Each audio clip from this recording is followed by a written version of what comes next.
আমরা প্রবাসীরা ভালোবাসার মানুষের সাথে সব সময় তো আর ভালোবাসার কথা বলতে পারি না, কারণ আমরা ব্যস্ত থাকি, ব্যস্ত মানুষ, চাকরিতে বিজি থাকতে হয়, কাজে বিজি থাকতে হয়, নানা ধরনের ব্যস্ততায় কেটে যায়, রান্না করে খেতে হয় সেটা। তারপরে মাঝে মধ্যে ভালোবাসার মানুষের সাথে ভালোবাসার কথাগুলো বলি, বলতে বলতে এক পর্যায়ে যখন ভালোবাসার মানুষরা জিজ্ঞেস করে যে আপনি কখন আসবেন বাড়িতে, এটা কিন্তু আমাদের জন্য কঠিন একটা প্রশ্ন।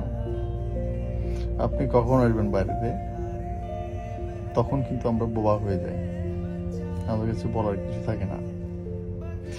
এর সবচেয়ে বড় কারণ হচ্ছে আমরা প্রবাসীরা বেশিরভাগই এখানে অন্যের অধীনে কাজ করি, তো আমরা চাইলে আসতে পারি না, ডাকলে সবসময় সাড়া দিতে পারি না, আসেন বললে আসতে পারবো না।